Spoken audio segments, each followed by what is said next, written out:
We're very happy to have you back, even for a short visit. And here we go. Broadcasting to you live from inside Cthulhu's crypt, deep in Alan Moore's basement. This is the Wicked Theory Podcast.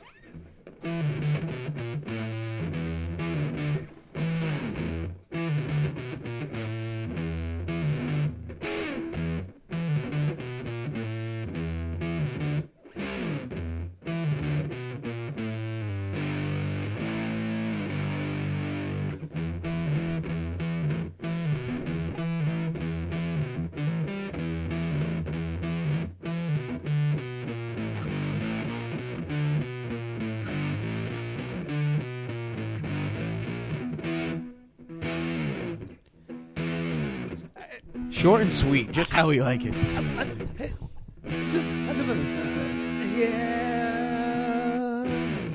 All right! Fucking shit. Ow. Good night, Cleveland. I didn't say that into the microphone, so I tried. No, you definitely did. No, you definitely... No, I was like to the side. I was like... I don't think it mattered. I don't think it mattered. Oh, okay. Don't pretend like you pulled a Celine Dion and you backed away from that thing. Sorry. He attempted to, but as he was backing away, he was screaming and holding the mic this way. I wasn't supposed to bring it with me. Hey, how you doing, kids? This is the Wicked Theory Podcast. I'm your host. My name is Bill Sweeney, and every week I bring some friends together and we get geeky and maybe a little bit of family too. And let's see who we got. I'm skipping you. I'm going to Ed. What? Hi, guys. I'm going to Bob. Hey, what's up? That's my brother Bob. He's on guitar. And returning champion, Dom Torrey, ladies and gentlemen. Wow. Hey, I'm back. Hey, I'm back in this how you bitch. been? Hi. I've been doing pretty well. All right. I've been doing well. That's fair. Yeah. That's fair.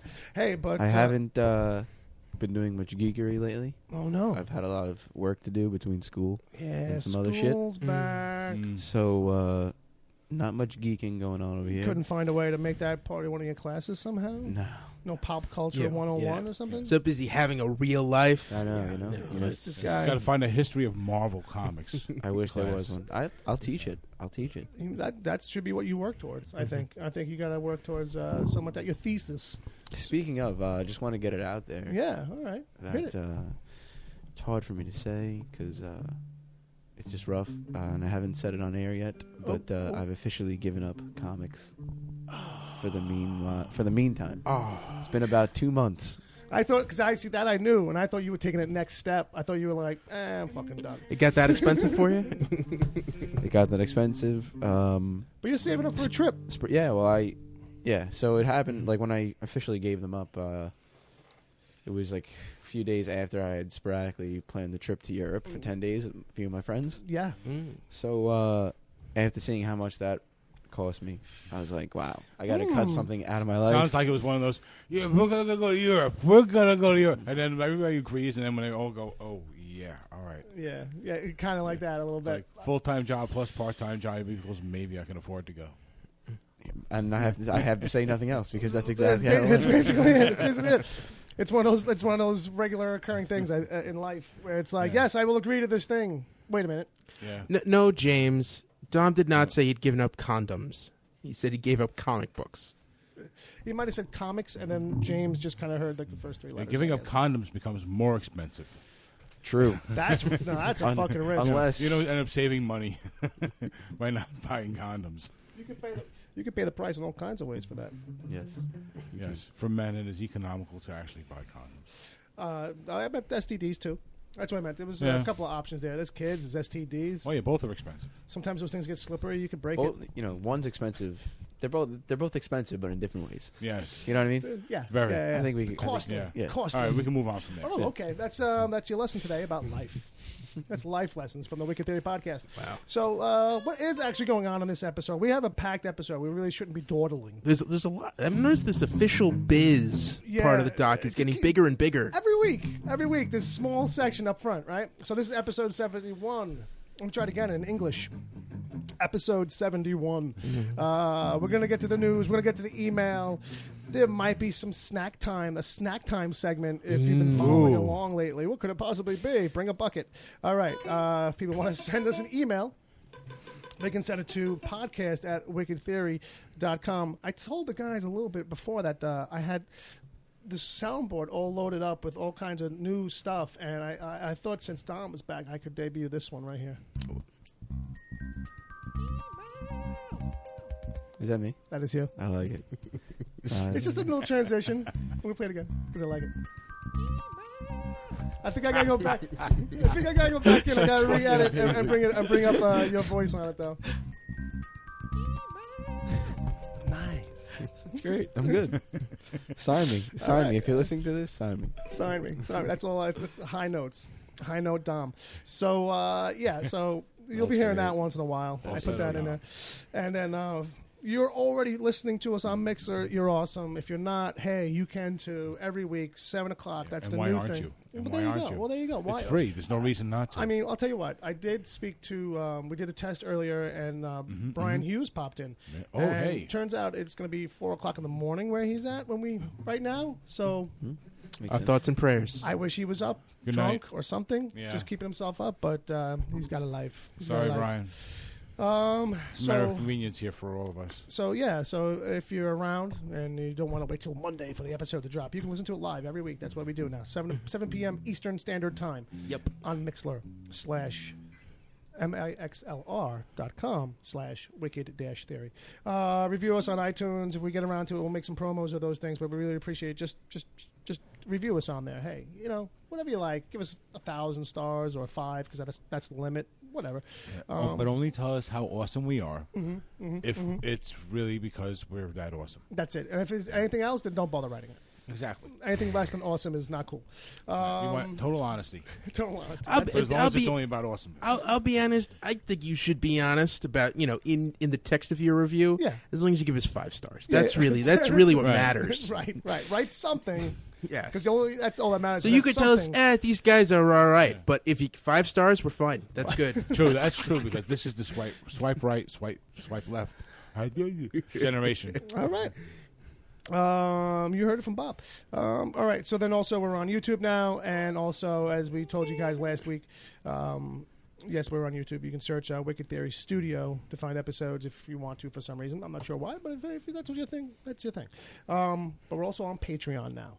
And so we'll really be doing like a more full segment once a month, the first week of every month. That's pretty much how we kicked it off since last week was the first episode of the month. And we'll kind of focus on it a little bit more there. Yep. But we will keep you abreast, and we'll give shout-outs to people who jump in. So this week we got Henno from Gotham Lights. That's the other host of Gotham Lights, the podcast that we're always talking about and giving Steph all the credit. Yes. But she's not alone over there. No, she's not alone. Not. And Henno's actually been podcasting for a while. He's got another show called Moving the Needle, where that's a real pop culture heavy, like this versus that kind of a thing. Ed, you might actually. Oh, I gotta check that out. Like to sample it. I've sampled it and I've listened to episodes. It's really good, and I recommend anybody. That's like into that kind of stuff. Go check that out. But big thanks to Henno for giving us a little support over on the Patreon, patreon.com/Wicked Theory. Yes, thank you, Henno. Thank you, Henno. And I do need to promote a little thing coming up. You do. I do. It's called Podtoberfest. And Podtoberfest. If you've heard me mention it before, guess what? It's coming back. It's coming. It's coming. It's coming faster than you think. Podtoberfest 2. 2. The saga continues. The second annual. We've added more time. Well, not really. It was 24 hours in a row last time, and this year they've split it 12 and 12, so it's 24 hours over 2 days. We get to take a nap in between.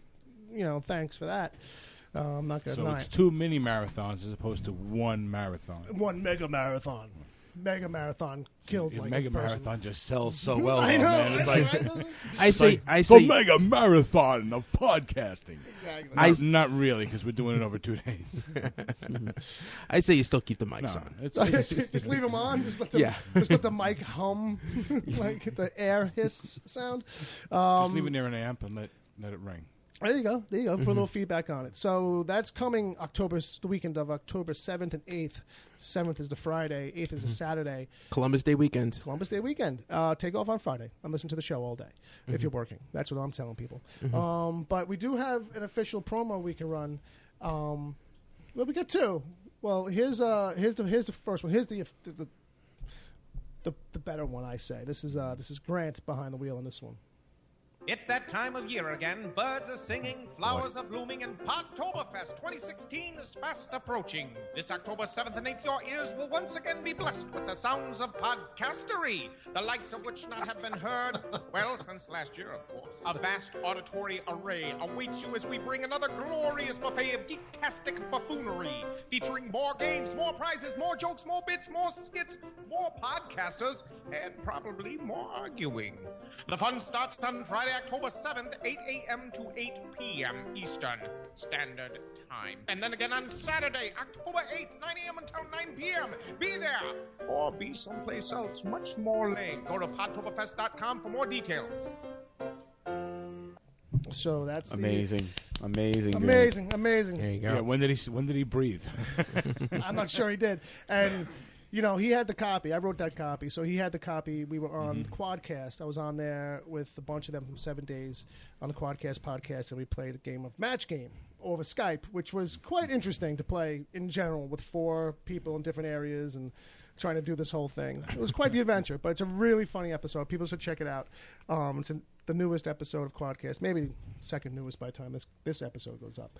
But so Grant just did that in one take, just reading it off the card and just impressive. That's actually impressive. And that's why you hear all of us kind of giggling in the background because we're trying not to laugh and throw them off. And I'm pretty sure like there's not a real edit on that. You know, it doesn't sound like it. The guy Courtney took it and put some music behind it. You know what I mean? He might have tightened up a pause or two, but if you re-listen to it, it sounds like he did edit on the music too, where it's like he put pieces of that where the rhythm follows Grant's rhythm. Right. It's really like he really did good work.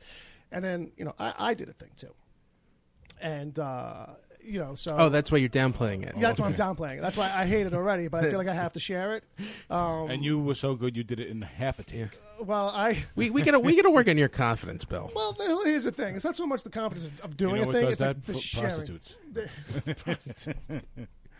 Yeah. You're so big. Right, that's what it is. They love everything you do, especially when you pay them. So see if you can spot this one coming, guys, and tell me what's going on here, all right? First guesses only. It's that time of year again. The birds are singing, flowers are blooming, and Podtoberfest 2016 is fast approaching. This October 7th and 8th, your ears will once again be blessed with the sounds of podcastery, the likes of which have not been heard since last year, of course. A vast auditory array awaits you as we bring another glorious buffet of geektastic buffoonery, featuring more games, more prizes, more jokes, more bits, more skits, more podcasters. The fun starts Friday, October 7th, 8 a.m. to 8 p.m. And then again on Saturday, October 8th, 9 a.m. until 9 p.m. Be there or be someplace else, whatever. Go to podtoberfest.com for more details. So you got it? I did a 4-minute run on that where, like, I am just cursing up a storm. And the fact that I couldn't edit it, right? So I sent it. I'm going to put up the full run of that, I guess, on a Patreon or something. I'll tag it on. Thomas K. said is requesting that's the Patreon subtitles. show for this one. Make that the Patreon show for this one. Well, yeah, there you go. There's a 4-minute, 4 minutes of it anyway. Thomas K. is saying West Coast listeners will need subtitles. West Coast. They might. So, yeah, I was, and what's funny too, I was like, he didn't leave in one F-bomb because I couldn't edit it. I was too attached to it. Yeah. Not that I thought it was all funny, but I couldn't tell because I did a bunch of different takes on it. You know what I mean? So I'm like, I'm too close to it. I need somebody else to do it. And it was going to take me too long probably anyway. I need someone, I need someone to be mean to it and just be like, yeah, chop here, you know what I mean? And then I'm like, there's not a single fucking F-bomb in it.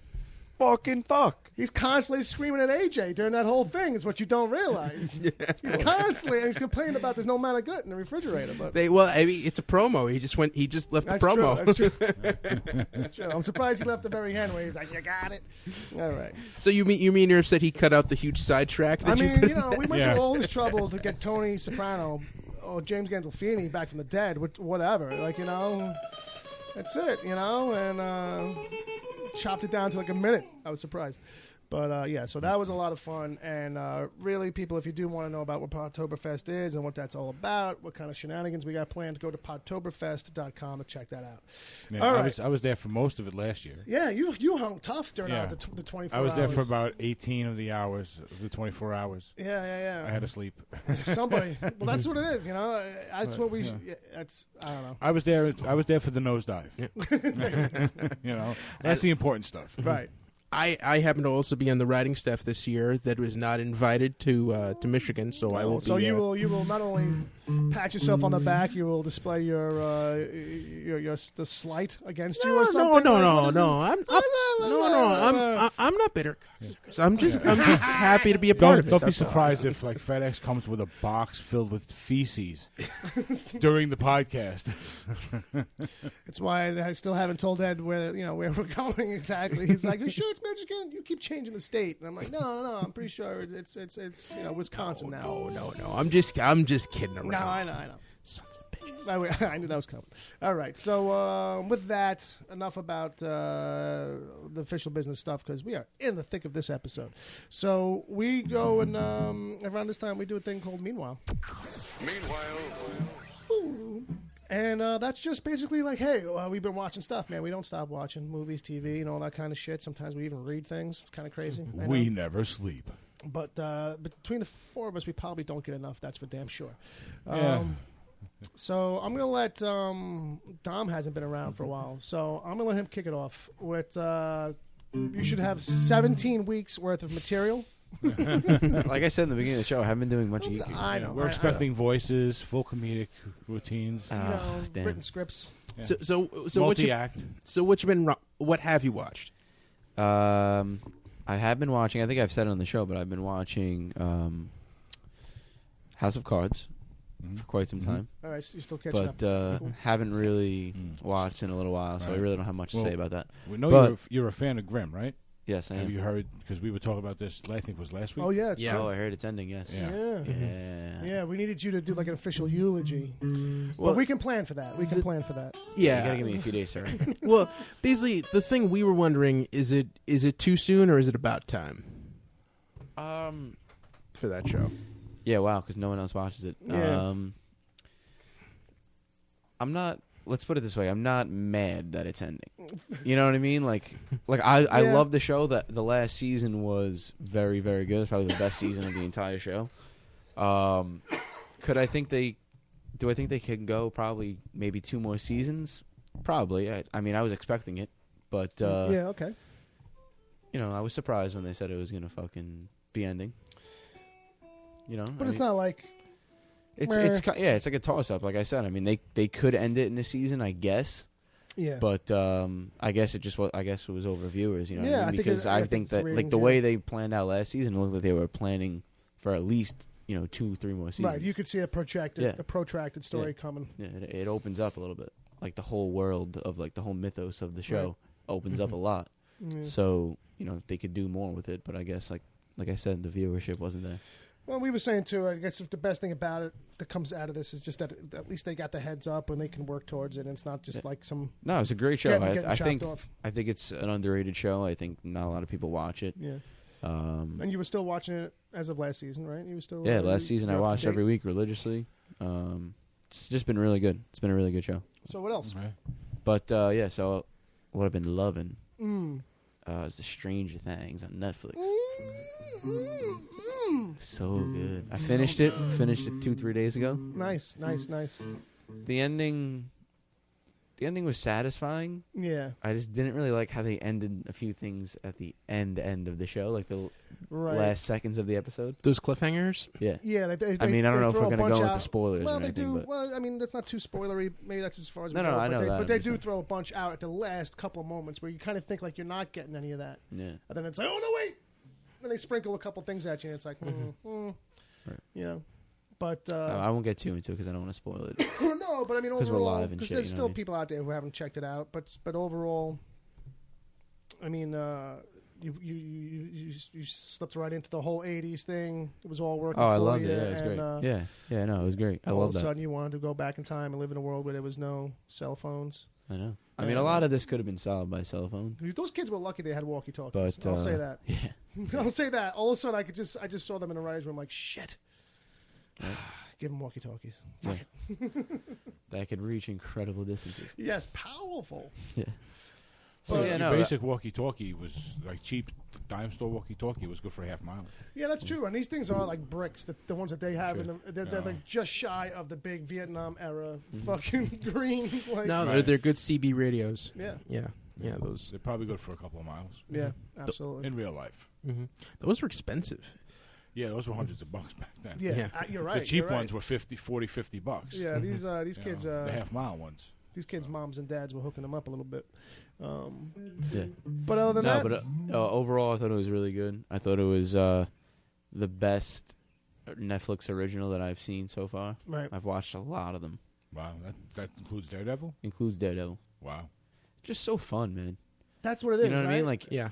there's a few things where it's like, it gets a little campy, it gets a little silly. Yeah. Not too much. Not like, they did a really good job. This really could have gotten out of hand if we think about it. Yeah. This could have gotten out of control. And Like if it was on Fox, it would have gone crazy. Oh, forget- Would have gone wild. and it does get dark. It does get serious, but it's Yeah. still I'm there's still talking that about campiness. I'm talking. Yeah, but there's still that sense of wonder.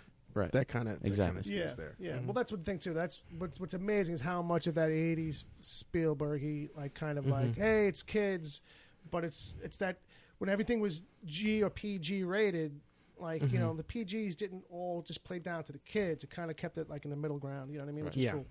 But Well, so what? back before PG-13, you could show nudity in PG. Well, that was it too. Like, and I forget who said it.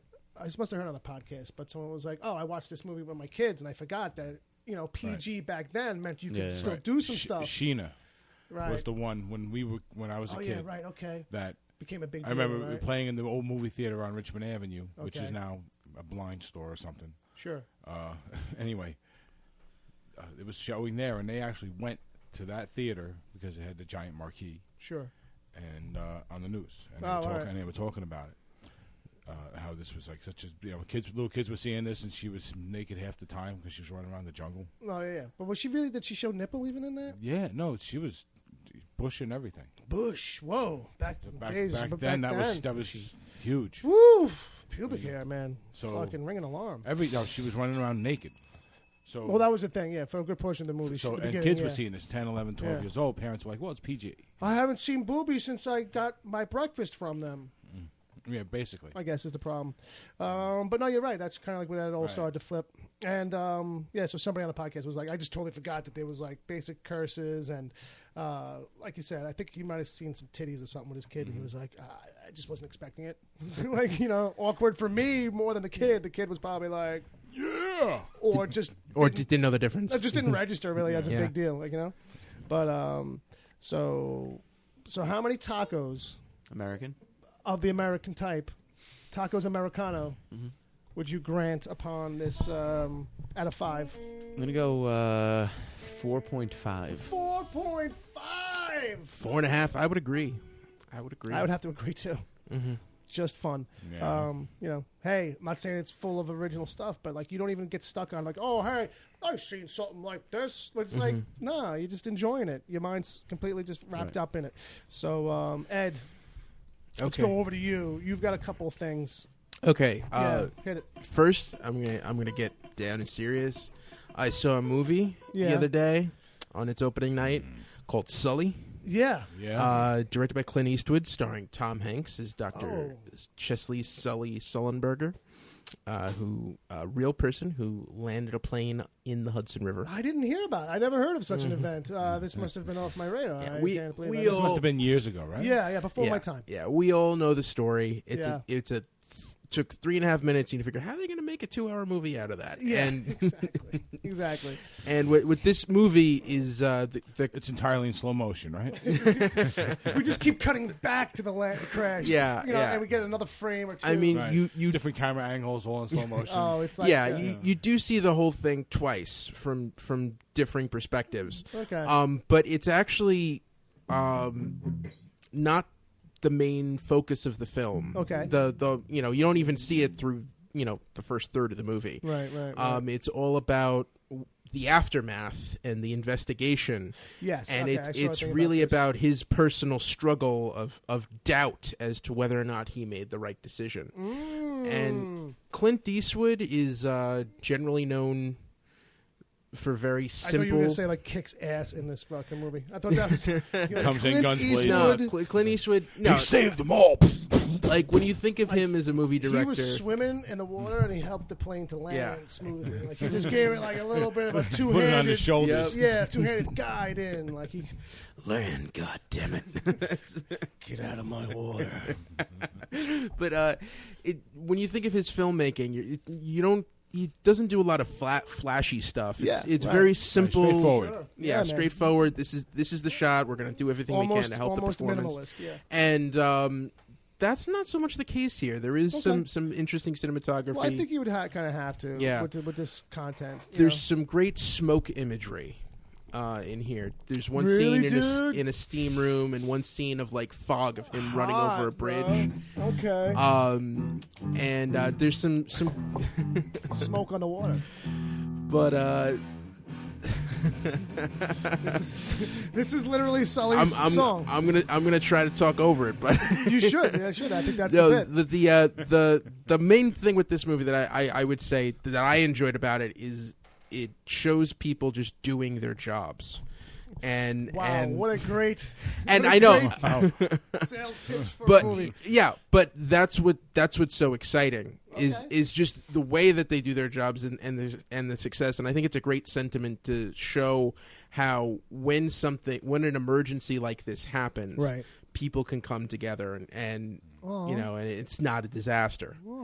Yeah. I heard he carried every one of them out, swam them to shore one by one, and then swam back and got another one. No, I heard it was one in each arm and one in his teeth. There you go. It was a team effort.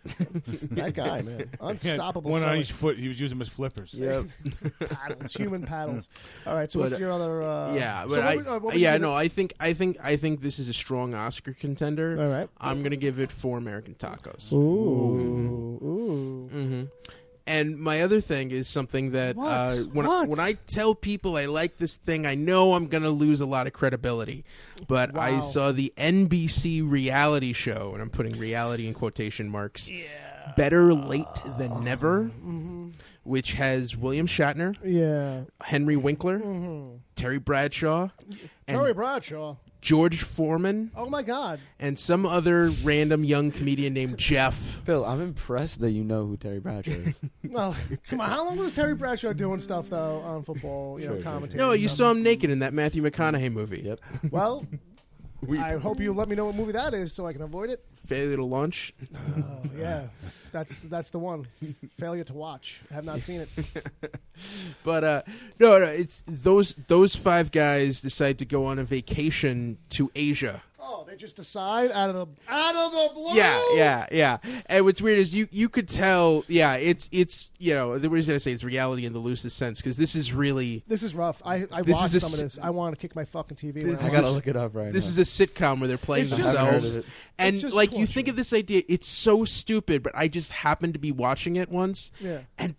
It's so you remember how like Jersey Shore was funny because you would laugh at the imbecilic things that would naturally fall out of their mouth. Right. Well, it's like that. Plus, some of them are almost as individuals. So every now and then you get some pun happy situations. Yeah, like, but it's also the fact that that these 4 guys are natural performers. Like they're real camera hogs. Yeah, that's what it is.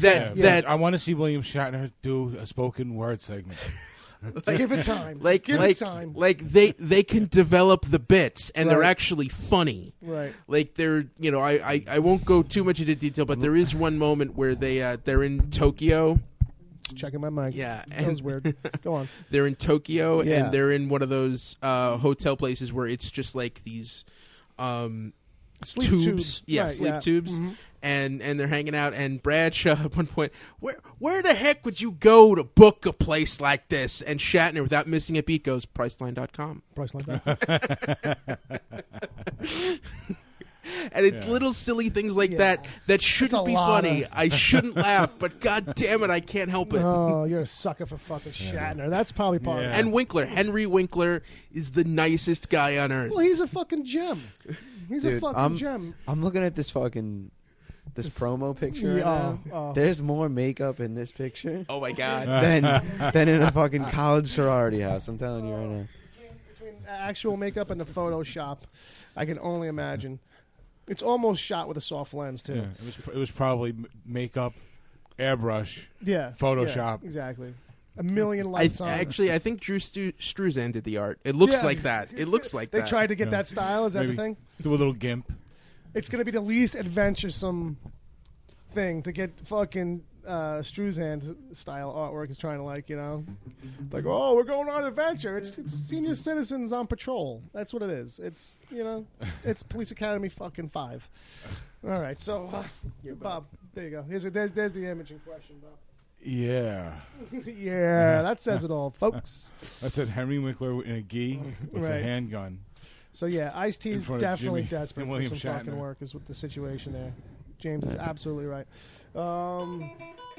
So that's what that is. So that gives you your 2. Mine is I watched. I finally started watching Narcos for real, and Narcos. I'm almost done with season 1, and it's like really great.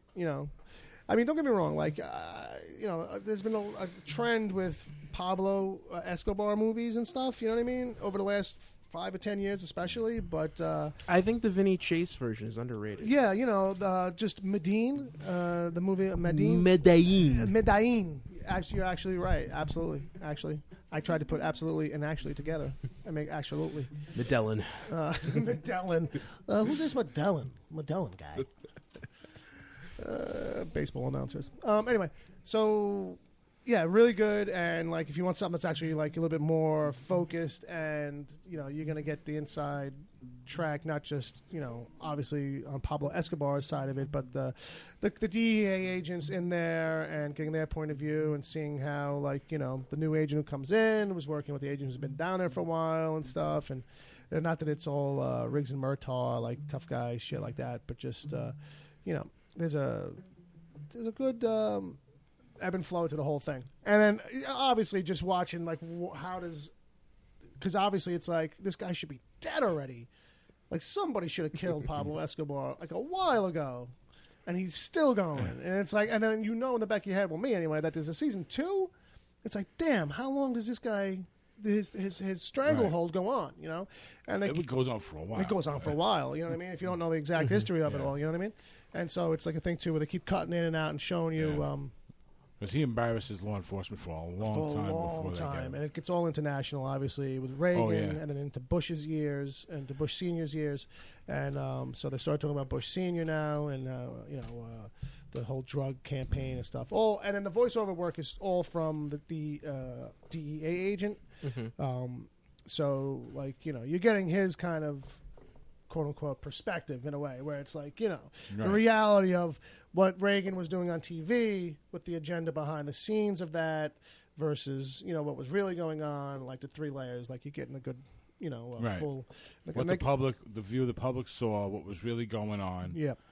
And the truth. And the truth. Yeah, basically, So it's really good like that. And then also, too, I watched Atlanta.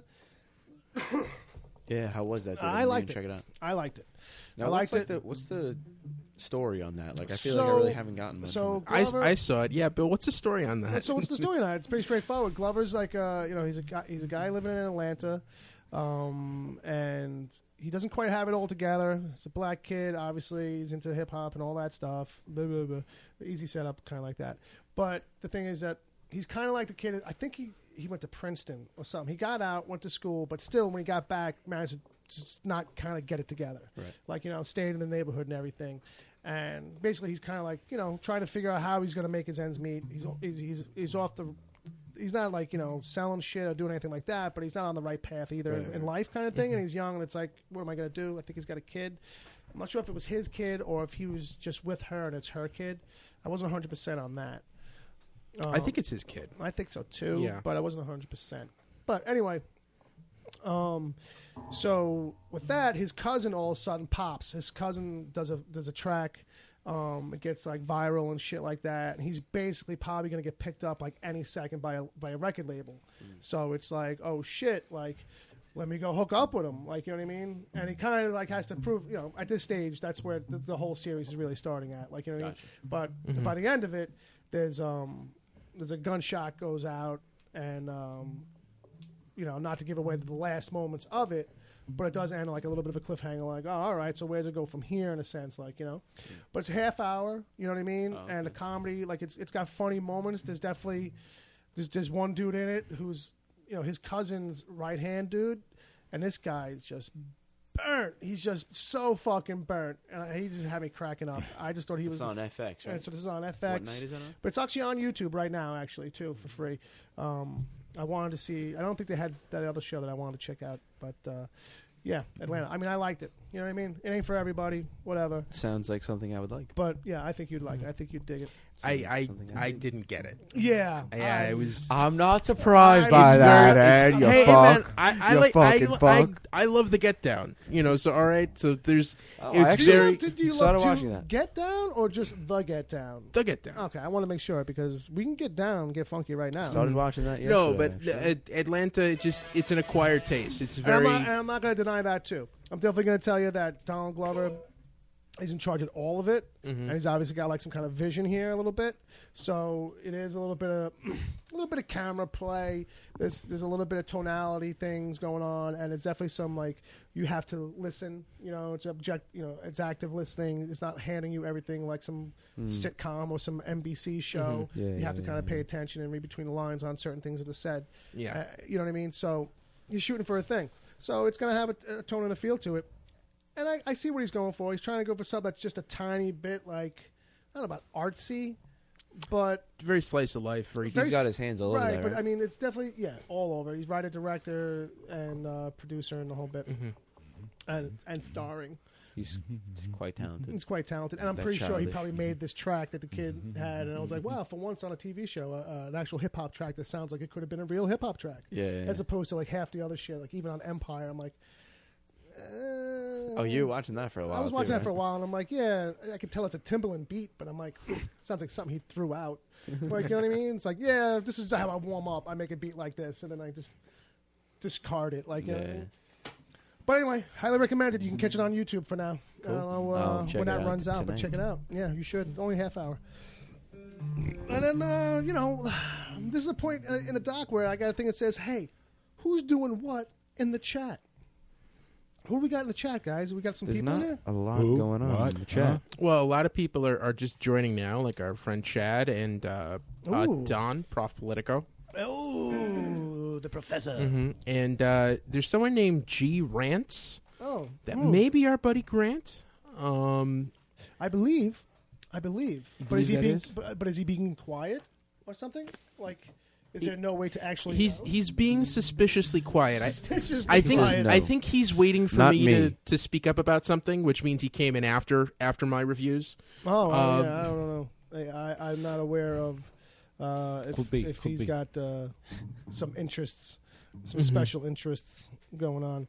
But I will say that shout out to Donald because Donald got a song last week, and if you want to hear it, here we go. Donald, awesome Donald. Everybody loves awesome Donald. He's really, really, really, really awesome. He's awesome Donald. He wears a little hat out in the streets. I really wish we kept on going at that point. You want me to do it? Oh, No. Well, Oh, Grant is shocked about how much he and I agreed on something. So. Hey, well, that's going to happen. It's law of averages. Oh Okay, Bob. no! Oh, it was about better late than never. But that's with the caveat that I should not have liked this, but I really did. Oh, well, True. there you go. There you go. But so that's that in the chat, I guess, for right now. So, does that mean news? That means we get a little newsy. Hey, Professor.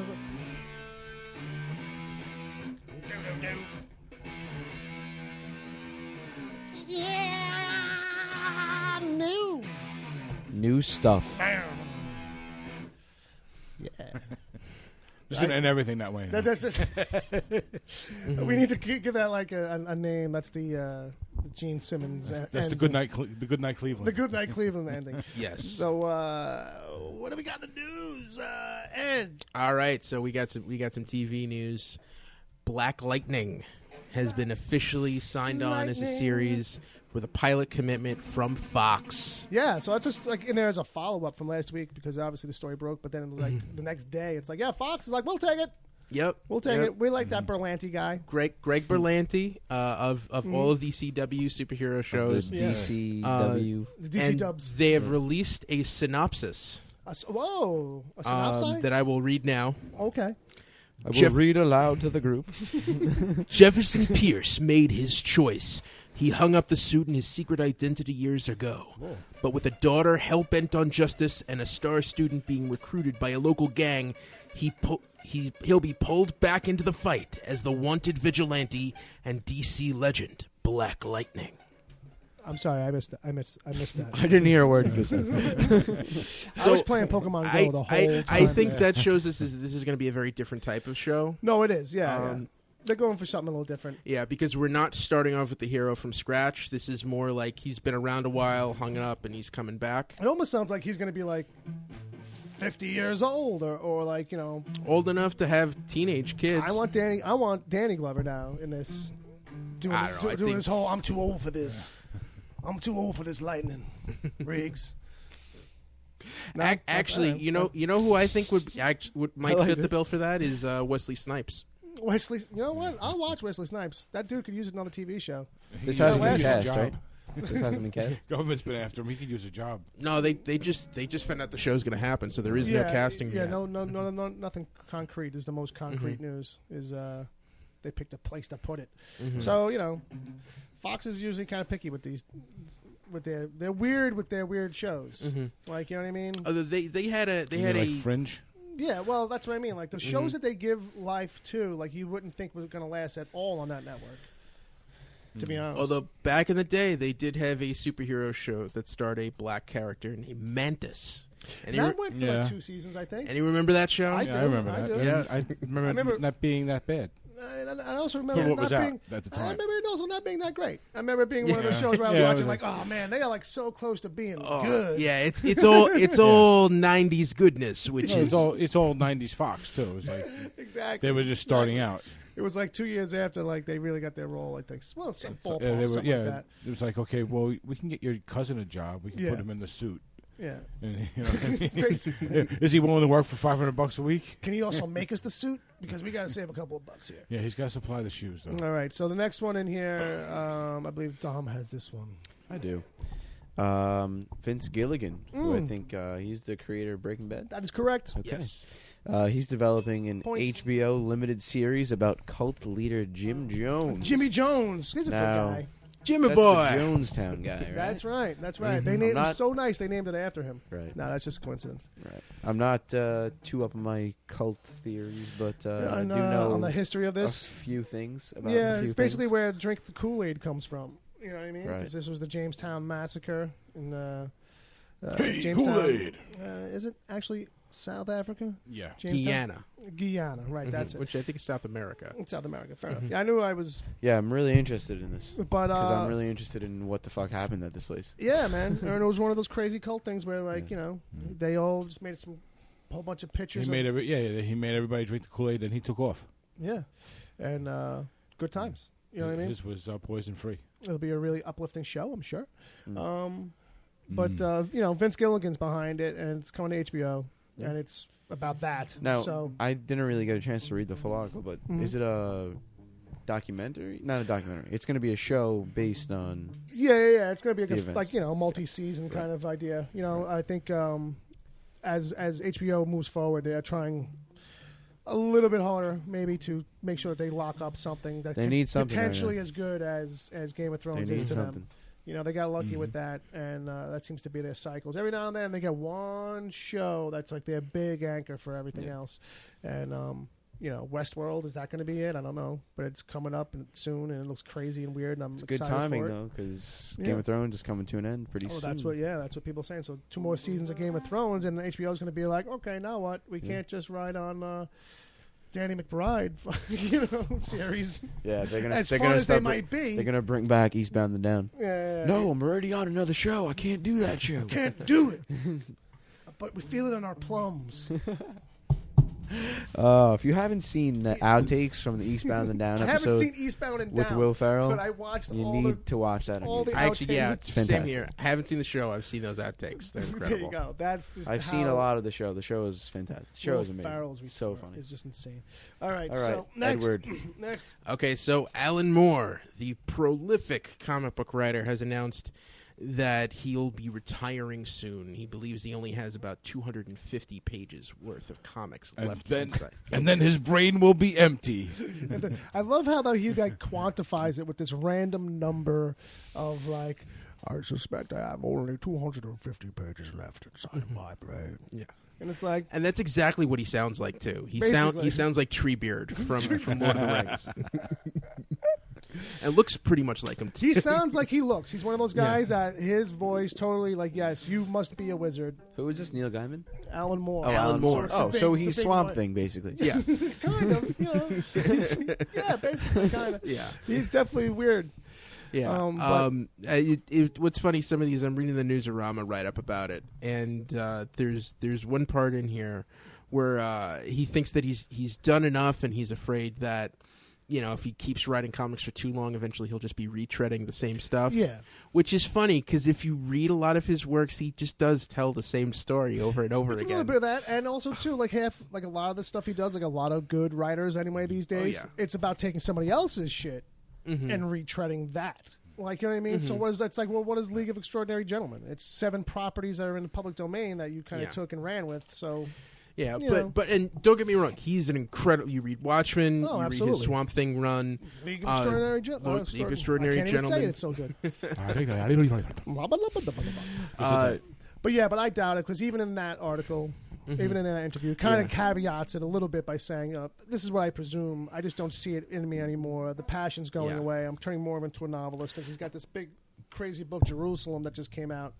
which they're saying is about 1 million pages, which is It might as well be not and- words, pages. but it's one of these like things that's like, oh, it's like too deep. Like I read the review of it, now it's just like, yeah, I don't have my. He like Rain Man with a pen. Yeah, basically, you know, Yeah. it's all about. It's just about, you know, it's life, the universe, and Northampton. Yeah. England. I mean, if like, you- basically, No, I'm it's- talking about everything he's done. I mean, he's Yeah. done so much in the comic book industry Yeah. now. 1 million pages. well, I don't know if it's necessarily That might be an It exaggeration. might be an Well, exaggeration, but it's not off because there's a certain kind of density. Maybe he to is his writing. Treebeard. I mean, it would take Well, that long. because Exactly. like you figure, a couple thousand years. I've seen some of his scripts for Watchmen and other projects. I don't know how And anybody for drew a, that. for a 22-page script, Yeah, it's about 90 pages worth of writing. and like a whole page to describe a panel, stuff like this. Yeah, like and- over wordy. I think you know. What I mean? And what's funny is he will give this entire description of a lamp, yeah, and then tell the artist you don't have to use that. yeah. It's just a suggestion. like It's any 22 other- pages on the lamp. It's actually 1,280 pages. Oh, so that's not that. all Bad. right. That's not that. Bad. Maybe it is 1 million words then. Maybe that's what it was. Maybe Newsarama I think screwed up here. I think I might have been right where it just feels like it's 1 million pages. Yeah. It's like this thing is slow, and it's about the share. Mm-hmm. But anyway, yeah. So he's supposedly out. Mm-hmm. Where we go? I actually didn't know he was still writing. I thought he'd stopped. Well, he's been working on that book that he's got right now, and Yeah. some of his last Since work. Watchmen. Yeah, and some of his more recent work is under Avatar. Avatar. Yeah, I know. Oddly enough, working on their crossed crazy blood and guts wannabe Yeah. zombie apocalypse. Well, thing. and he's editing a thing called Cinema Purgatorio, which actually looks interesting. It's I got have the some first Max, issue somewhere. Yeah, it's got Max Brooks, a couple other writers working on it. Say goodbye to Grant, everybody. He's got Goodbye, dinner. Grant. Dinner is going to be served soon. Remember, Grant, it's not fancy unless your pinkies are out. Always eat with your pinkies out. That's all I got. That's the only like it. dining. That's I my only. like it. That's my etiquette. And don't listen to cheap All right, when you so I think we're doing some news here, right? Oh shit! Are we doing a show too? Yeah. Oh, now this all makes sense.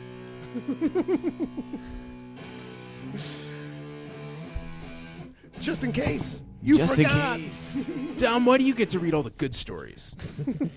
If this is good, Ed, you can have the entire fucking sheet of news. Yeah, there you go. There you go. This is a gem. Come on, you didn't want this movie to come back? The third, and I repeat, the third Shanghai Noon film will be led by Napoleon Dynamite director Jared Hess. Wait a minute. I have extreme levels of wrongity with this one. There've already been 2 of those movies? Exactly. Yeah. You know what's funny? You don't remember the classic Shanghai Nights? Well, wow. Where they go to England? I couldn't. That's thank God you said it because I couldn't think of the sequel. But what's funnier too is that when I saw this in the document, because you put this in there, right, Ed? I put it in as a joke, thinking this is going to be the one he's definitely going to throw out, so that maybe I can keep one of my goofier ones. Right. But here's the thing: I didn't remember what the fuck movie it was. I'm like Shanghai Noon. I'm like, what the fuck? Why would he even put that in here remotely? Did Bob Seger do the soundtrack? Yeah. I do not think I have anything to say about this. Well, I just left it in too because it's one of these Yeah. things where it's like, Yeah. wow, I think this is somebody hoping against hope. No, Shanghai Noon is Jackie Chan plays a I forget if he was a samurai or a ninja or one He's of those. the badass. Shows up in the Old West. Yes. Ooh. Oh. Yeah. There you And go. There's the and- Brilliant idea. Not racist at all. And No, not and, really, but Owen Wilson plays the cowboy who befriends him. Yes. There's a white. Always got to be a white There you guy. go. well, you gotta have the straight man, you know. But here's the thing: it's a good point though too, because I wondered, like, you know, whenever the first one came out, what was that in the '90s?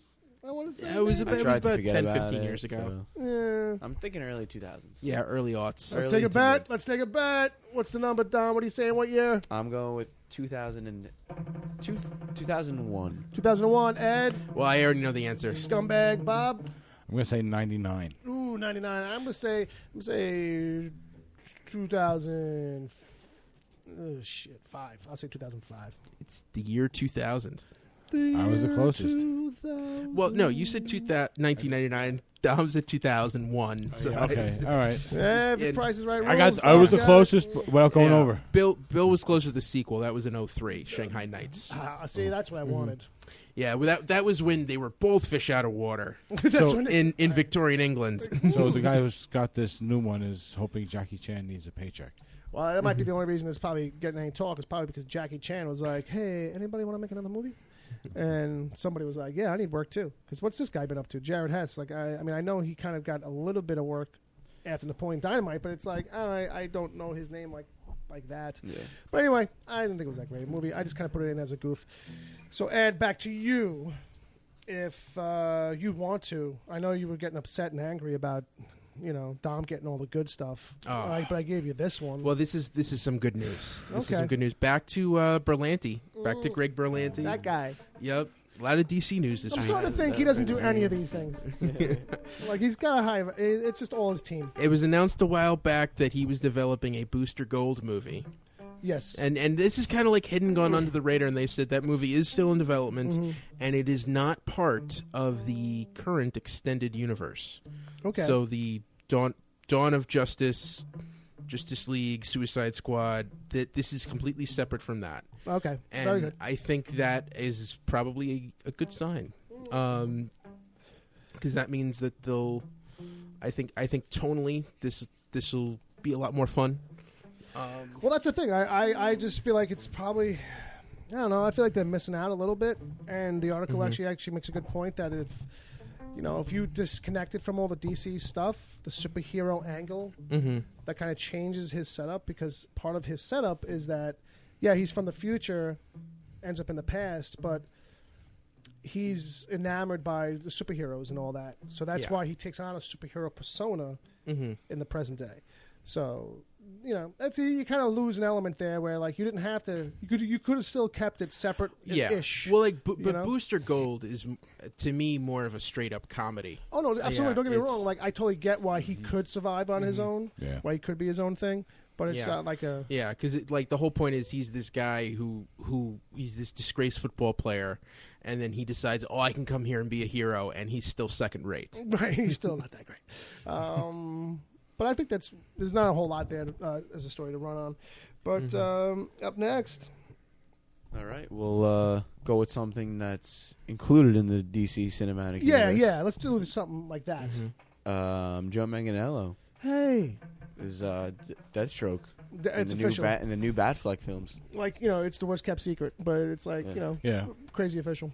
How do we feel about it, gentlemen?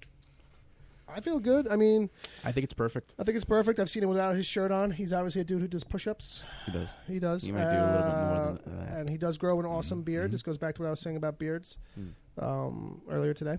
I don't think it was on mic.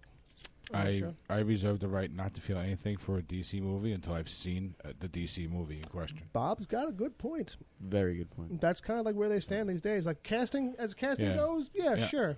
But great. What does it all mean in the end? You know what? It's got to be a good movie. So that's all that matters. Because look at Marvel's record with casting. Yeah. They've done no wrong almost. With casting. Yeah, and DC's had some kind of missteps. Yeah.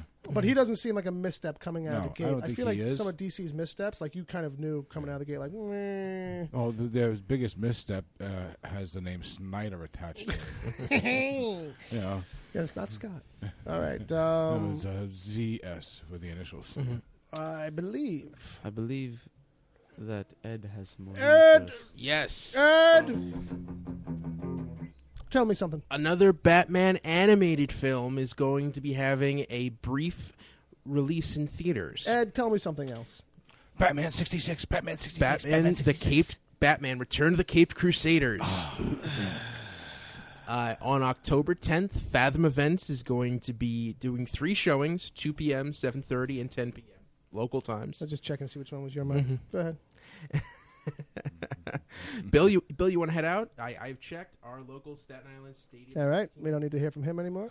All right. So that's some shit I don't care about. No. I put you back up. No, it's, hey, good for people who like that, I guess. Like, I don't know. I just fucking hate that show and this cartoon even more. So I can't. You can't get excited about it, Bill? I can't Bill? get excited about it. All right, or Fat anything. Or even discuss Bush it. mouth. My mouth was shutting down. My mouth was like, you will no longer talk about this. I don't know. If you want to watch a cartoon version of something that was already a cartoon, basically, yeah, go for it. But I let Ed have it because he put it in there. So I was like, he must feel like there's some merit or some value. Thought it was worth mentioning. After the success of The Killing Joke in theaters, this one's getting a shot. You know what? I felt bad, so that's why I left it in. I was like, I cut out a lot of Ed's fucking notes in here, so I'm just gonna leave this one in. Really, I just want to know if anyone here wanted to go with me. That was really not this, my friend. I'm good. Not this. I'm good. Speaking of being good, Tom, tell me what's good. What's next? I wouldn't say this is good. Well, is this good? I don't know. It's a reboot. What do you think? You think it's good? You think it's good? Let me read it. Let me read it. Okay. Whatever could it be? Trying to make a joke. Hey, success. There will be a remake of Alien Nation from the late 80s, I believe, right? That was like 80. That was the 80s, early 90s. Yeah. I was actually a fan of the show. Yeah, the show. I dug the show. The show and the movies, they weren't bad, but it was kind of like the same thing with Star Trek. Star Trek movies, I feel like extended episodes. A little bit, yeah. 88 was the movie. 88 for the movies. And the series, you know what's funny, too, is that, like... It was the movie first, then the series, and then I think they came out with another movie. Maybe. Yeah, TV movies. There was, 2 or 3 TV movies, because people kept on wanting it to come back. But it's a funny thing. I always thought it was actually had been on longer than 1 season. And when I saw the article, I was like, really? Just 1 season? I was like, yeah, I guess that's right. Syndication. Yeah. I think it was on Fox as a first run, and then Fox played it during the day all the time. Probably something like that. They probably milked it. It was okay. Yeah, the movie was all right, too. It had some original stuff in it, some good ideas and all that. And it was the whole salt water as acid to the aliens thing. Yeah, and the milk. They used to get drunk off milk. Sour milk. And all these things, Mandy Patinkin and James Caan, part of James Caan's comeback in that era, that and like Misery, and then he went back off the radar again. But it's a twist up on the buddy cop movie. So hey, I don't know how much reimagining is going to have to go into something like that to make it a thing again, especially for a movie. But I think Jeff Nichols is an interesting director. If you saw Midnight Special, that's what intrigues me the most because I'm like this guy, and I'm like, all right. I can't imagine they're going to change the aliens too much because you want them to be not scary looking. Well, here's the thing, too. I liked that it was kind of alien shit, but it was all grounded. in a way where it wasn't like, oh, it's constantly about this bigger, crazier thing and it's escalating, like, this summer blockbuster kind of action movie. You know what I mean? Because I think they were always finding new, like, alien artifacts were being stolen. Yeah. And they were finding those. Certainly on the TV show. Bringing them to, like, a boss kind of guy. Yeah. Who had a boss or something. Yeah, it was all this kind of stuff. And, an ever-escalating scale of danger or whatever. Yeah, on the TV show, they fell victim to a lot of that kind of stuff. Real cookie-cuttery kind of stories. But in the movie, I'm just saying, like, at least in the movie, it stayed, like, as a buddy cop kind of movie. It wasn't about, somebody has to pilot the fucking spaceship by the end. You know what I mean? It didn't go crazy. Yeah, they just happen to be aliens. Yeah. I think they even did an episode where it was, like, cops within the episode. Yeah, fair enough. That's probably something they did. Yeah. They loved to do that kind of goofy shit at Fox. It was a Fox show. So, and then Ed's got the last one. I'm surprised he doesn't actually have one of these yet. What is this thing? So, all right. So we are ThinkGeek. Is a website. Yes. But they are offering Bluetooth Star Trek Combages. Finally. Yes. Yeah, so you can pin it on your chest, and it acts like a Bluetooth, and you can and it's like basically like a speakerphone on your chest. Basically. And you found this online because you've been Googling this every day since the internet. No, created so you can find. Not every day. No? He stopped after Weekly? a while. Once a week. Well, actually, about once a week. Once he realized how to set up a Google alert. Then that was it. Yeah. And then he didn't have to search. Google was doing it for him every morning. If I did, I'll be honest though. If I didn't think that someone would like smack me in the head for having it, I would buy one. Yeah, it's kind of a cool little thing, but like unless it was, everybody else was getting them or something. Yeah, I'm looking at the description on comicbook.com. There's a lot of different features on this. Really? Yeah, but it's $79.99. Right. So it's a little pricey. Mm-hmm. A little pricey. Well, you got to pay for the license, and then you got to it's an actual design Bluetooth. Everything. Yeah, it's a Bluetooth device. Mm-hmm. So what are anything special? It plays the classic communicator chirp sound. Connects to your phone or device via Bluetooth. Built-in microphone for hands-free calling. High-quality micro speakers by Massive Audio. Okay. Once connected, one touch answers, ends calls, plays, pauses audio, or accesses Siri, Google Now, or Cortana. Oh my God! It's got Cortana. Yep. So it'll work with even my Windows Phone that people have. Wow. I was getting destroyed on Twitter this week for still having a Windows Phone. Yeah. Well, it's a Windows 10 phone now, so it's it's 8.1. Oh, you got 8.1? Yeah, I have AT&T, and they still haven't upgraded us, the bastards. I think AT&T wants me to get another phone. I'm not going to mock anybody's phone. Mm-hmm. I'm sure if you go online, you can find the ROM and flash it yourself if you want to. Yeah, but it's a different story. Yeah. Even list the materials here. It's made out of ABS and zinc shell. Whoa, wait, what? I don't know what that means. I don't watch Star Trek. I don't know what those things are. Yeah. Is that midichlorians? And it's drivers neodymium magnet. They're techies know what I'm talking about. I don't, but the techies That's do. a high-end magnet. That's what that really is. Okay. Rechargeable lithium ion. One charge lasts about 10 hours. So ABS is plastic. That's true. James is right. So here's the thing, Dom. Would you get one if it was something else? How about that? Like if it was some other logo or some other thing, like it just basically looked like a button on your chest. If it was something that was generic looking, then I think it would be less obvious. Since it would be less obvious, it would be an easier sell to the general public. Right. Well, like let's say like you were a fan, like see that logo right there. Like if you had that as a button or a pin or even something kind of chunkier, beefier looking, like how this thing is. Right. Well, that wouldn't be a bad idea either. Yeah, that's what I'm saying. Like what if you're a New York Giants football fan, you wear the New York Giants logo. Yeah.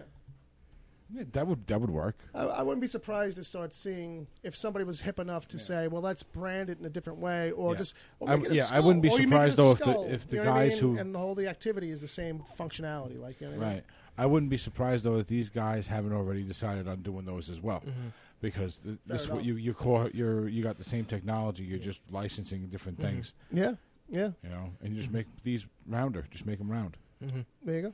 Oh, that's the other cool thing, that it attaches to your shirt via magnets, so you don't have to poke holes with a pin. Oh, they're so courteous. They really are. So as long as the piece that stays inside your shirt doesn't get stuck, or Yeah, get lost, Yeah. then you're okay. Yeah. Mhm. You better hope you're not allergic to it or chafes against your nipples or something. Just saying. Well, maybe it'd be something for Well, like a polo that goes through the buttonhole. That's why God invented undershirts. Palmer wants to know if he can get it with the Wicked Theory logo. And I'll say, No. sure, Palmer, I'll send you a button. Yeah. I'll sell you a button for $75. Put that as the $500 tier with a, on Patreon. Oh, that's higher than that. I'll crazy glue a Bluetooth earpiece to the backside of a Wicked Theory button and charge you, I don't know. Yeah, chances are I can just put a Wicked Theory sticker on it. There you go. There you go. There you go. Dunskies. All right, kids, ladies and gentlemen, that wraps up the news. And I think when we do that, we like to say, hey, thank you for listening. Thank you. Oh, I thought there was a sound. I don't know. I just made You're eye quite contact. welcome. It was just quiet, so I made some eye contact. So, What? word. So, I guess at this point, what we could do is we could talk about this pink elephant on the table. Yeah, You know what I'm talking about? You know what I'm talking about? I do. Oh, boy. So we have a box of Swedish Fish here. No, not quite. No. Swedish Fish. Swedish Fish Oreos. Oreos. Oh, Bob, give us something creepy or weird. Yeah, so hey, Swedish Fish Oreos. They're real. They exist. There's the package. Mm-hmm. I ordered them on Amazon. Got them on Tuesday. I'm not rattling it. It's just shaking in my hand because I'm nervous about this. So I guess the only way to do it is just to really kind of dive into it. These are limited edition. Yes. You know why? Because they know the chances are low that anyone's going to care about these. You think anyone's like buying this and saying, "Oh, I'm going to save this," and then like just like someone's got a bottle of clear Pepsi still from 1992? Yep. Let's see. Is there any easy They open should tab? make. I think Yeah, they should make this. I noticed that. An It's not activity like for college hazing. it's not like other Oreo boxes. You just got to pull the ends. Because they know you're not going to eat it all anyway. So they're like, just open it up, and if they all go to shit, They Now- want to know I you will really say- want to eat these things.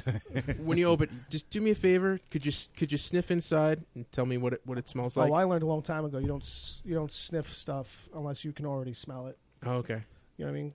Just You don't want to get that taste through that. because sometimes some things don't smell quite like you think they're going to smell. Okay. Like next time you're having a beer, smell a beer. They don't always smell too good. That smells like Swedish fish. It does. I got a waft. You got that waft. Should we have a bucket nearby? think so. We should. I don't know. They look. It Am I looks. going to want to brush my teeth after this? Now the cream looks thicker than regular Oreos, but not quite as thick as double stuff. Yeah, I don't know. Basically, they look just like the red velvet Oreos, and Now here's the trick. Do you lick them? Do you just taste them? Do you dive in? What I'm do we gonna do? dive in. Come on, I'm Bill's not gonna doing it dive alone. in. I'm not Everyone doing it grab alone. one. Get your cookie. right. Everybody get a cookie. Me out here, I can't reach. Bob, get a cookie. All right. Cheers, y'all. Cheers. We do it for the show. Here we go. Let's try it out. Let's Swedish Fish Oreo cookies.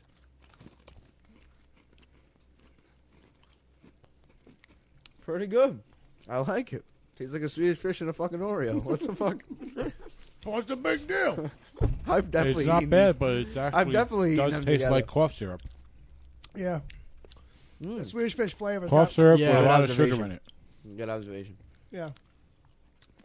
And that back Oh taste. yeah, absolutely. Not yeah. Yeah. Ooh, there's an aftertaste. Yeah. There's a weird thing it does right near the end.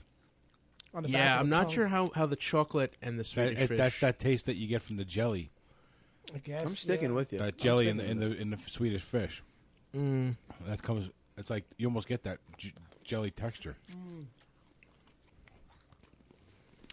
Go for seconds. Dom's not sure. His mind's not made up yet. No. Wow, that's brave, Dom. You're having a second one. It's artificial as fuck, though, too. Oh, Yeah, I could taste my intestines. Yeah, boiling, like I you know. feel this is that red number 5 we were never supposed to have again. Yeah, Oof. I'm not exactly a fan. Like, I'm just not into like the cherries and the strawberries, like as cookies and stuff like that. Usually, Well, that's weird. Because Swedish fish, there is no defined flavor. They don't Well, say strawberry flavored or cherry well, that's what I'm flavored. trying to say. Like, Yeah, you know, They're cherry. it's just it's sugar. in that ballpark. Mm-hmm. It's in that kind of area. I'm done. Bob Now, is tapped out. Bob I ate a whole one. That's good. We did it for the team, Bob. Now, We did it for the team. That's a big-ass now, bullet, boy, let Dom, me tell you. because there was a deal, there are 2 more boxes of these at my house. Yeah, so I'm not going to eat them. Do you want them? Dom. you want to take him down to the gun range and unload some lead That on would be a these? bad idea. Maybe that should be the special episode. Yeah. So we'll put these in that thing that shoots the discs. Well, by the time we get around to doing it, these things will just be covered in green fuzz. Like, pull! They'll shatter into a billion pieces and kill some poor little kid. But, yeah, maybe it's a big fuss over nothing. Yes. Because it's sweet, though, I'm going for another one. Mm-hmm. And I will say that the Swedish fish flavor is a little less than an actual Swedish fish. Mm-hmm. I mean, it's Little kind of less like less that powerful. It's kind of like that bacon flavored vodka. You know it tastes terrible, but you can't help but take that second shot. Next time I want to taste this taste, I'll just have some Benadryl. And it is a very candy kind of thing. And the cream is very thick. It's a little thicker, but not a lot. Yeah, it's not soft. You I know, wouldn't say it's a lot thicker. I think they actually make it out of the same jelly stuff that they make the Swedish fish with. I think it's just Play-Doh. And then just add some of the cream to it. Yeah. Yeah, it's got that Play-Doh consistency. Yeah, That's what it is, a little bit. But Pretty. it's all right. It's all right. Nothing to write home about. No. All the big fuss over nothing. So what? So What are we giving it? all What are we this giving it? food Mm-hmm. making me want to rate this food on a scale With- from 1 American taco to 5 American tacos. Mm. So what do you Good give it, call. Dom? Give it a 2.9. I like how you nudged your glasses like a gentleman. People at home I- can't Yeah, see they it. are the Buddy Holly glasses. Oh, they work. Looks I- good on. I was gonna say 2.5. 2.5. 2.5. And what did you say, Tom? 2.9. 2.9. He's getting precise here. Yeah. It's like just below a recommendation. That's That's exactly why. That was exactly why. that's like a fuck you number too. It's like, I ain't letting you have it. Like, you know what I mean? That's like getting a 64 on a test. Teacher's like, I'm making a lesson out of this. Bob, what do you think? They're edible. They're better than I thought they were going to be, but Yeah. I'm not a fan. I'm just going to give them 2 American tacos. I almost feel like there's a hint of like banana, like a fake ass Yeah. banana. Banana flavor, not banana itself. Right, exactly. I taste that in the aftertaste. It's kind of a juicy Yeah. fruit kind of thing. Yeah. Mm-hmm. Like I said, artificial as fuck. Oh, absolutely. James Hamilton is saying Swedish fish are the McRib. They're basically the McRib of the candy world. Yeah. Well, and maybe we should try McRib flavor when Oreo comes out with those. And these are definitely the McRib of the cookie world. I think that's what actually Yes. James meant. But, yeah. Yeah, but I think McDonald's, they'll hear this and they'll want to do the McRib Oreo. Best thing about them is the hype. McRibio. As long as you don't do a Swedish fish McRib. A Swedish McRib. So I will again wrap this up by giving it I will rate it a 27 million American tacos. fist to the face and pat in the back. No, I'll give it give it a 2 face palms. 2 face palms and a 2.5. How about that, I guess? Or 2. No, fuck that 0.5. 2. Strictly 2. Two Because American I'm never going tacos. to eat them again. Yeah. And, that's not that good of a thing. Do we have emails? Sir, I believe that we do. And not only do we have emails, but we have... A few emails. We have a few. That's true. That's true. We get emails. Lots of emails. A whole lot of motherfucking emails. Billy Starling. A little bit. Keep Ed, on Starling. Yep. now, I don't know if Dom knows this, but Ed's been demoted. He is down officially to 1 email. I like it. I put this into the front office. This was a This thing. was an early request. I didn't realize the paperwork never made It its way. only to happened because of me. It probably did. Somehow you nudged this into happening. But Ed's given us 1, and he's got to make it a gem. Not to say there's any pressure, but I like it. Ed. I do like All the right. pressure. the pressure So- is on. Gentlemen, Sir. should the Punisher Punish people. No. grow out a beard or stay clean shaven? I like the clean shave on the Punisher. You like that? I feel like Sexy? just clean shave. I don't know. I feel like having a It goes clean to a more shave professional- makes you a little more professional. Yeah. But it also makes you a little more Approachable? psycho. like I feel like Well, the feel like- psychotic is like the 5 o'clock shadow. That's the. I guess, but I feel like it's the unexpected psycho when it's a clean shaven. You know what I mean? It's like this guy lives in a sewer and he spends a lot of time shaving. Yeah. He's always perfectly clean Exactly. shaved. Exactly. It's true. It's true. It's true. Well, for a while there in the comics, he actually did have a beard during Greg Rucka's run, and I think he lost an eye or some shit too. But I don't know. Or maybe he just got poked really hard. All I know is I've seen images And from the that testicle. run. They didn't write it in the comic, but They- he also lost the testicle. They might have. I think it was a Max Line book. They might have put it in. It wasn't Garth Ennis though. If you told me Garth Ennis was writing, I'd be like, yeah, he probably definitely did lose a testicle. Yeah. Yeah, so he's running around with the beard on, and I'm like, yeah, there's a look you don't really see on him. You know what I mean? So it was interesting to see for a while. But I'd say no beard, less wind resistance. Keep it clean. I'm going to say if he's going to have a beard, don't wear a red suit. There you go. There you go. Don't want to be mistaken for anybody north of the pole. And what about you? It's your fucking question. Do you have an opinion? I actually like the beard. Good for you. All right, that's it. That's probably why I don't read Marvel comics. Oh, there you go. So in the emails, then we have a few from a few people, but there's a couple of questions for a previous guest on the show named Mumra. So we're gonna have to make a call or something. We're gonna have to put in a request. We'll see if we can get. We have tried earlier in the week. And it's been kind of shady. It's been kind of shady. Well, first of all, it's a long distance communication. It's like a really complicated process. A lot of steps involved and publicists and shit. And it's interstellar. communication too. It's crazy. It's crazy. Third Earth and all. Yeah, fucking. It's the charges are astronomical. We couldn't afford it. That's why we started the Patreon. So well, we had a good phone for the Mumra calls, Right. but our friends Fior and DeBlanc stole it. Right. So and my phone is it's from the misplaced. 80s. My phone there's is no app for that yet. There's no app for that yet. My phone is from the 80s, but it just doesn't seem. He doesn't pick up for me. I think he knows it's me. So we're gonna hold off on those. We're gonna put those together. I see that there is the required number of them in the email box, but Mumra has fans. We've hit critical mass. we've hit critical mass, and this is running long. So yeah, moving on. This is running long. Is this really? No. I think it is, but now I want to check the time. Not really.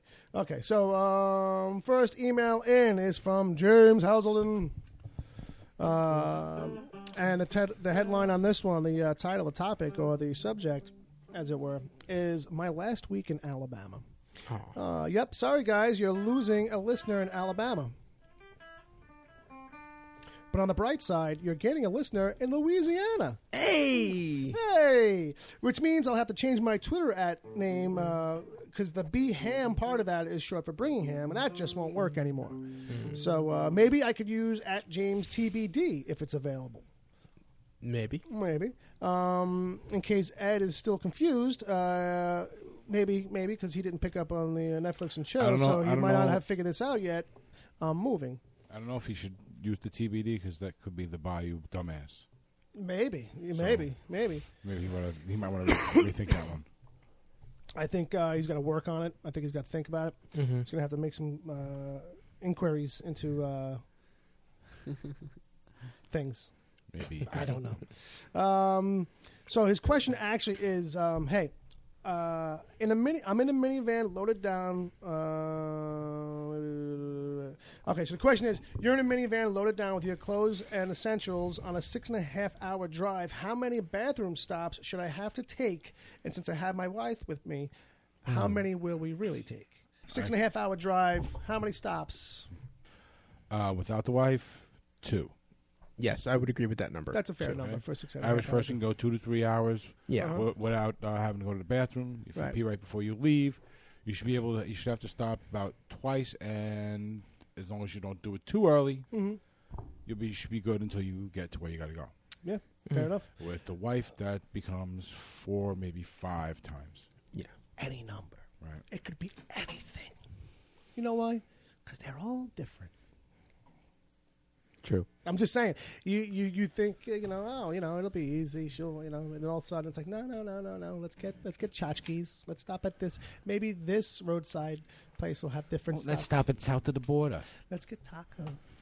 Ooh, a Cracker Barrel. Ooh, I love Cracker Barrel. They make the best syrup. I can get Southern fried chicken and mashed potatoes. All right, so he says let's hear some guesses and I'll update you next week with the final tally. So yeah, I think basically we're gonna stick with that, James. We're gonna say 1 or 2 if you're by yourself, but if you're with the missus, 5 for 6.5 hours. Yeah, could be as it few. Sounds as, like a lot. Could be as few as 3, but plan on 5. 5. And if you got kids in there. Then it's 7. No, if you got kids in there, you ain't stopping because you're like, let's just get the fuck there. They're driving me crazy. So Chad. Well, you know what? Everybody could get a catheter, and then you could drive 100 miles an hour. You could be there in 3.5 hours. There you go. There you go. So James also had some lightning round stuff, but we're going to hold that. Anybody else wants to send in some lightning round questions? If you've heard us do lightning round and you think you know what that's about, you can do that. Send them in batches of 10. That makes it easy for us. Yes. And also send in your advice questions for Mumra. And then we do have an email from Hanno. We mentioned him at the top of the hour. He was new to the Patreon. So Hanno sent up something. And he goes, "Hey, what's up, piss flaps?" Thanks. Okay. Greetings from Idaho. Let me guess what the rest of it says. I just paid for something, so give me it now. No.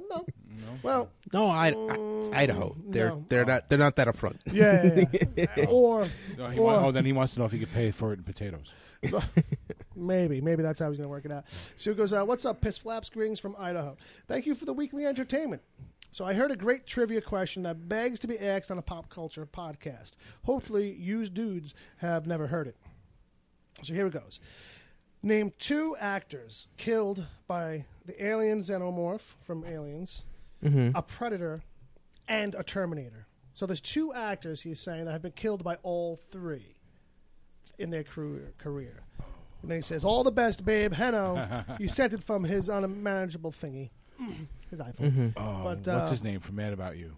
Paul Reiser? Paul Reiser? I don't know if he's been killed by a Terminator.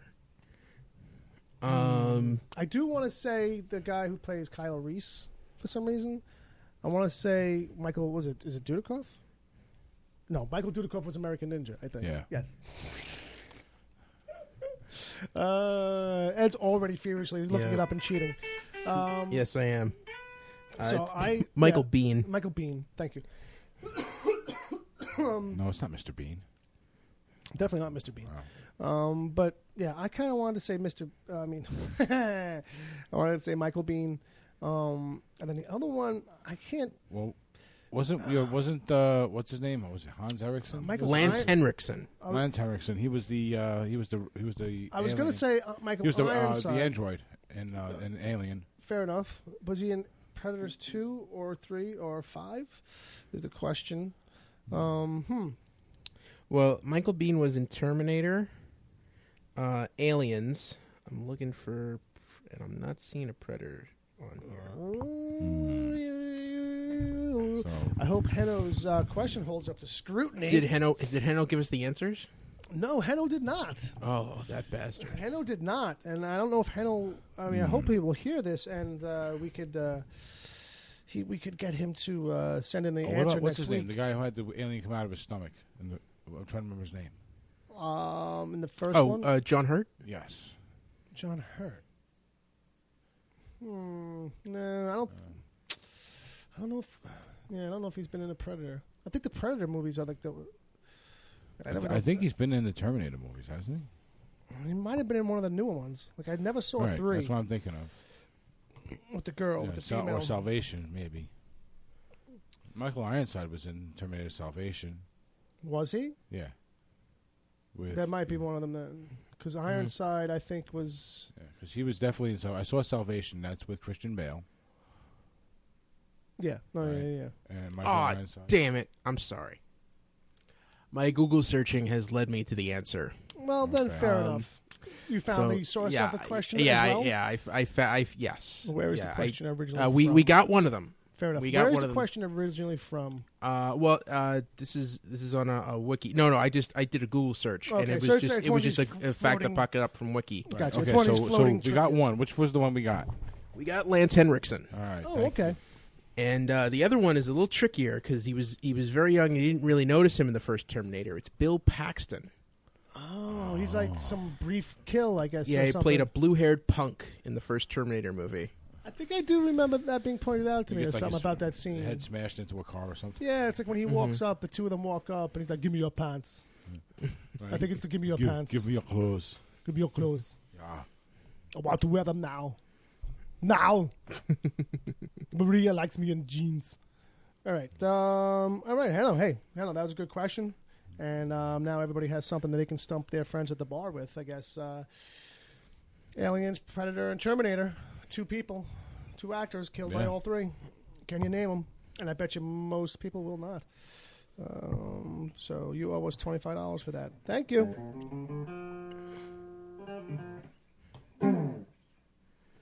So, not a whole lot in the emails here, but guess who's next?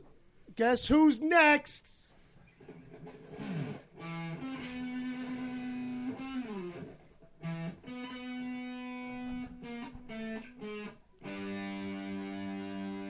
Indeed. Mr. Palmer. Agent Palmer. Agent Palmer. Agent. Harry Palmer. Oh, quick thing. I meant to Yes, mention please. this in my Let's meanwhile. just try and run this off the rails as long as we possibly Sorry, can. really quick. No. I was being sarcastic. Yeah, Take your time. when I was talking about Sully before, I meant to mention I am currently writing a review of Sully that will appear on Agent Palmer's blog next Tuesday. That's right. I heard about that. I heard that you are and Palmer are working on this industrious new venture. No, it's I felt like writing about it, and I You were asked. like, hey, if you want it. He said sure. There you go. It's not my fault he's a whore. That's true. Hey, you ain't too fucking, That sound clip. I don't know what the other opposite of whore is. That sound drop is going to play over every episode we have now. It's going to be Bob's theme, and then Right. just it's not my fault he's a whore. Right. I wonder if he'll actually clamor that still. Oh, Palmer. So anyway, his email goes like this. It's a little bit of a thinker. He previewed this with me, and I said, sure, let's go for it. So he goes, I would like each of you to pick from the 3 of the following mediums to be like inaccessible to you for like an entire decade. Which of these 3 things? Which 3 would you say? Okay, I can live without. Comic books, TV, movies, or music. Of those. So basically, if we could pick one of those 4, that we could do without. It's 5. It's 5. Oh, it's okay. It's 5, and it would leave you with 2. So which 2? So wait, comic books, TV, movies, music, and what else? And books, and regular books. and regular books. Oh, give me TV and music. TV and music it's enough to keep you happy for life. You good with that? Yeah, I agree with that, Bob. Yeah, I could just go with music, but TV. See, I would say comics and TV, right? Because I don't listen to much music Stop now. it! Anyways. Just don't say it. You've said it before. Why did you have to repeat it? And it is actually allergic to music. It's a rare thing. It's not allergic. I just don't seek it out. I just gave it up a long time ago for Lent, and I was like, I don't need it anymore. I guess I outgrew it. I outgrew music. Like when Bob plays guitar, it hurts me. Those are your words, not mine. Oh, I'm just putting them in your mouth. So I would say the takeaways for me forever then it would probably be books and TV. I just feel like they're longer lasting. Mm-hmm. I feel like comic books is just like as much as I love comics, I just don't feel like I would. I don't get as lost in them like when I'm reading a novel, like a good book, And if you're taking away movies and music, basically from me, it means I'm gonna have a little more free time, I guess. Not a lot. Well, Bill, you skipped my intro. I'm sorry. His intro What was... if we didn't want to read your fucking intro, Yeah, Palmer? maybe- You fucking fuck. You know what, it's a good thing you said that, because his intro was... Insanely corny? Let What me happened? guess. It was one of those, hi, guys, how you doing? So, yeah, I decided to show up, and, I'm going to write this email for you. So let's jump into the questions. So this morning I went and I got to the supermarket and I got salad and I got mayonnaise So you're telling me that, Bill, you cut through all the bullshit and went straight to the heart of the matter. Just his opening line, I skipped over by accident. Because every week he kind of he signs in, like he starts it off with a little something different. God damn it. So this week it was, to the podcast that seems to have lost its dom. I don't know what you're referring to. I don't, He's right here. Now it got silent. Should have just let me skip over it, Palmer. I didn't do it on purpose, but, should have let sleeping dogs lie. What else do we got? What else do we got? We got one from Stephanie. Stephanie! Sammy! From the Gotham Lights podcast. Steph says, hey, yous guys. Hey. Per usual. Is your recording on? Yes, it is. How's things over there in Arizona? You still cooking eggs on the sidewalk or what? I do not think she's in the chat. I did not see her. So here's her email. I'll try it again. Hey, yous guys. Is your recording on? Good. Yeah. Carry on. Your pal, Steph. P.S. Oh, okay. Thank you, Stephanie, for that reminder. P.S. Did you find that Dom kid? We did. I'm not allowed to talk about where I found him, though. He was in the back lot walking around in circles. I'm sorry. We weren't supposed to talk about that. Mm-hmm. This is what happened when Pokemon Go gets involved. See? And he went, and he just kept on going. Mm-hmm. So where does this leave us now? I feel like we are out of stuff. That's the last email? That's the last email. Oh, well, thank you for sending them in. Electronic mail. That's it. So we got a tight 90 minutes here. I guess. I'm surprised. I mean, I didn't think it could possibly happen with all the stuff that was in the document. And it makes me almost want to keep on going. And fuck it up. Yeah, why not? Hey, I can play this. This is a new one I got. This new sound I got this week. Ladies and gentlemen, please welcome Bill Sweeney. Almost official. Yeah, I mean, like this is the part where I come in and I say, "Hey, thanks everybody for letting me come in the building." Try not to, but I might. Yes. So that one's all about the punchline. That one's all about the timing on it. And then other than that, Grant Markham helped out with a couple of little sound bits, a couple of things, and then he also sent this one. You're listening to the Wicked Theory Podcast, which is nice. So he sounds like he should be announcing the Hunger Games or something. It feels like the Hunger Games in here sometimes. When the 1800s wig on and everything. Right? Yeah, I think he's got the curly mustache already. Yeah, he does. He's got like a costume. If he could do the curly bar mustache, we could get him one of those big ass bicycles. I'm not chipping in for that. Although it seems like he's going for a genie beard. The one with the little curl at the end. Yes. I'll get him. I'll get him little genie shoes. I'll get him the curly shoes. I don't give a shit. I'll get him that. I don't care. If you dress him like Shazam with an Shazam. N, the Hanna-Barbera cartoon. Yeah, with the vest. He'd do it. I think that he might. I think that he really might. He's got 2 kids, right? Yeah. Yeah. The rings. There you go. Oh my God. It's all too inside, folks. That's a Podtoberfest promo right there. There it is. That's where it ends. That's where the show ends, folks. Did you mention Podtoberfest? Mm-hmm. Oh, shit. It's that time of year again. The birds are singing, flowers are blooming, and Podtoberfest 2016 is fast approaching. This October 7th and 8th, your ears will once again be blessed with the sounds of podcastery, the likes of which have not been heard since last year, of course. A vast auditory awaits you as we bring another glorious buffet of geektastic buffoonery, featuring more games, more prizes, more jokes, more bits, more skits, more podcasters. The fun starts Friday, October 7th, 8 a.m. to 8 p.m. And then again on Saturday, October 8th, 9 a.m. until 9 p.m. Be there or be someplace else, whatever. Go to podtoberfest.com for more details. So you got it? You got it? You got it? You got it? I got it. I got it. I hope somebody got it. I'm sorry. I can't hear that one more time.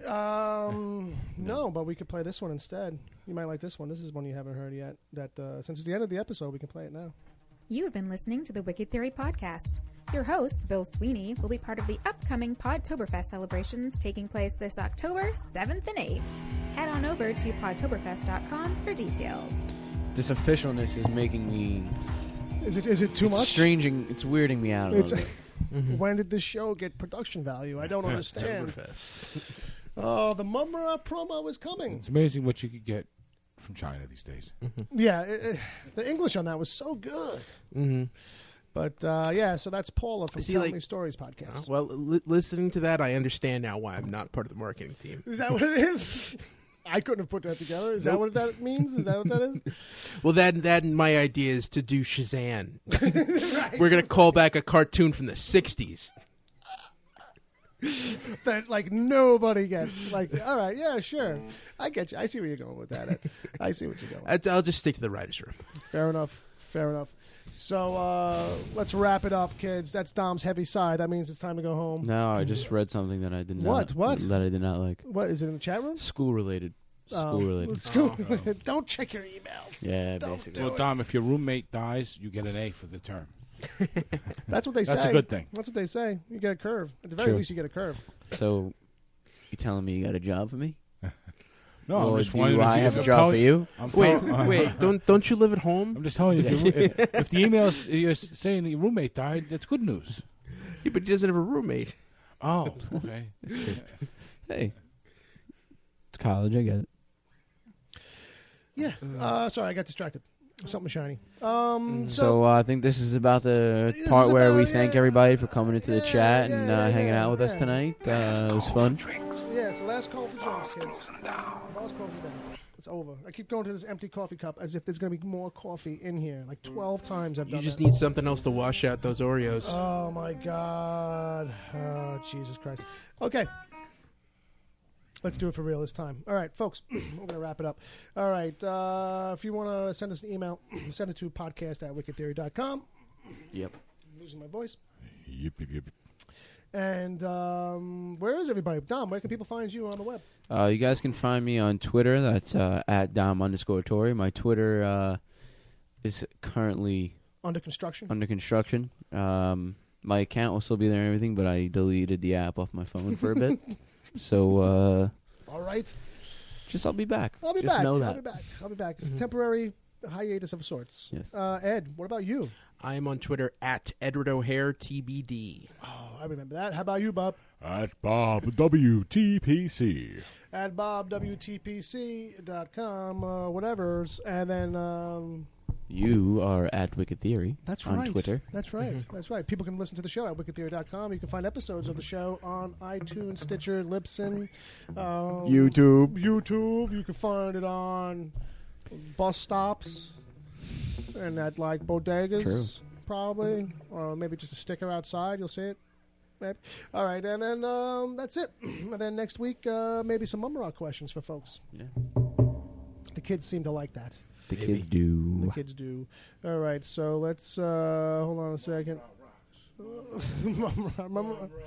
Mumra's going to get his own chant. Then I'm in trouble. Just trying to see where a couple things are on the soundboard. All right, Bob, take us out of here. Good night, y'all.